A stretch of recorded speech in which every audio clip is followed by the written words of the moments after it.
Yo, what's going on, guys? It's your boy Headband J coming back at y'all with another video. We're doing another What Happened to Blank today, and today we're going to be talking about an old member of the Chino Hills teams that you may not remember. Now, this guy was a member of Chino Hills from 2014 to 2018. He won 2 state championships with the team, and he held it down at Chino Hills after all the Ball brothers were done there. So without further ado, let's get right into it.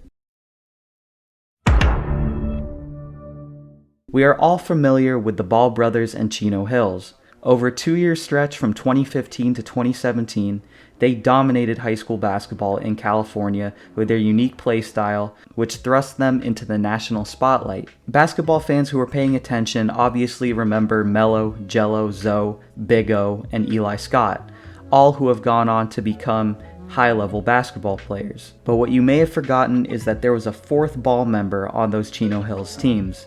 And no, I'm not talking about Ledecky Ball. I'm talking about the Ball brothers' cousin, Andre Ball. Now, while all 3 brothers were at Chino Hills, Andre did not see a lot of playing time in that year when they went undefeated.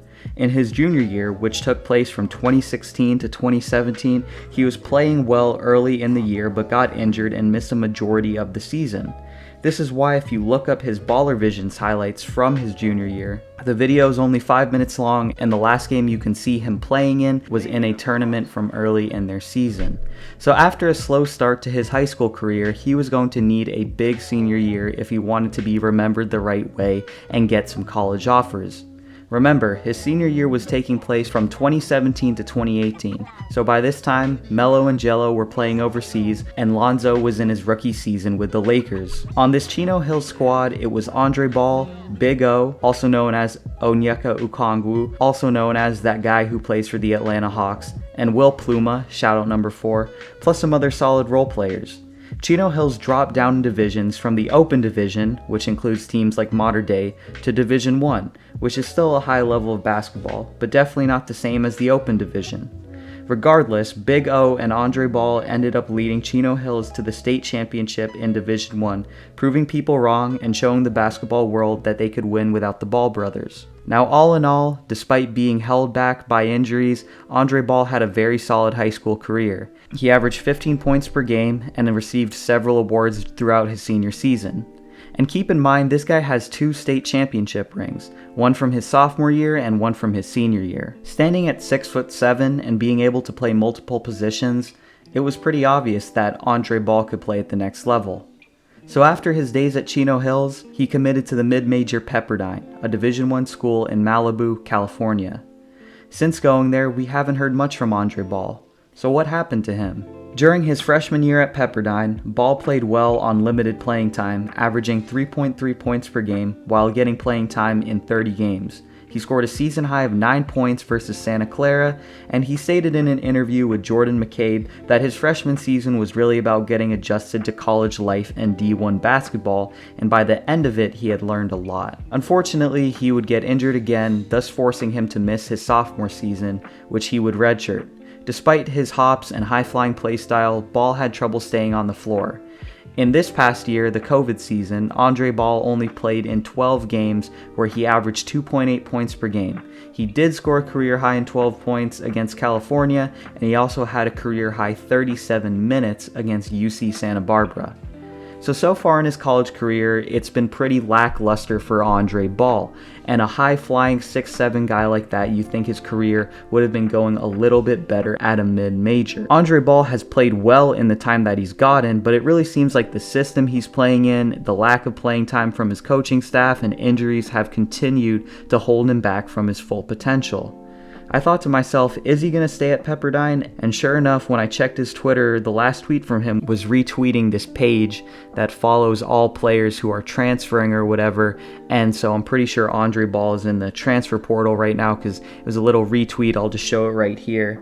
So although he never had an official announcement, it's safe to say that Andre Ball is transferring from Pepperdine. So just my overall thoughts on this, I think Andre Ball is much more talented than what he has been allowed to show so far in college. I think he just needs a coach that's going to give him more playing time, maybe an offense that runs more pick and rolls, or just an offense with a little more cutting, so maybe they can get a lot more action with him cutting to the basket and him doing backdoor cuts and getting layups off of it, because with his size and athleticism, the game should be coming easier to him. And I just don't think that Pepperdine was the right situation. But the other unfortunate part is that he just has to stay healthy. You know, he can't be getting injured like this anymore. But I still think that he has a lot of potential. Do I think he has NBA potential? Probably not at this point, but you never know. You know, he has 3 years of college eligibility remaining, so there's still plenty of time left for him to see what he can do. But he is going to have to take a different route if he wants to make it to the NBA. But wouldn't that be something else if Andre Ball made it to the NBA?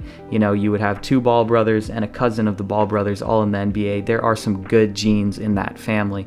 If Andre Ball does make the NBA, I'm assuming Jello will be there by that time, because that's going to be several years from now. But yeah, I'm really hoping the best for Andre Ball. You know, it was cool to know about him when Zoe, Melo, and Jello were all on the team together. But as time has gone on, it was nice to see his progression after the Ball brothers left and how he was able to carry that team and be a key player on that Chino Hills team that won a Division I championship. But yeah, I'm really just hoping the best for this guy. Really hope he can stay out of injuries. They are the worst. And yeah, so wishing the best of luck to Andre Ball. And in terms of schools that he should transfer to, I really haven't heard any news about this. But, you know, he should just go to another low major or mid major that's actually going to play him. So with all that being said, that's going to wrap up today's video. Thank you so much for tuning in. If you enjoyed this video, make sure to leave a like. If you want to check out my other videos, just click on my channel. Check out my other videos. If you like everything, hit that subscribe button. If not, you can leave a thumbs down. You know, you can do whatever you want. I'm not your dad. And with all that being said, it's your boy Headband J, signing off.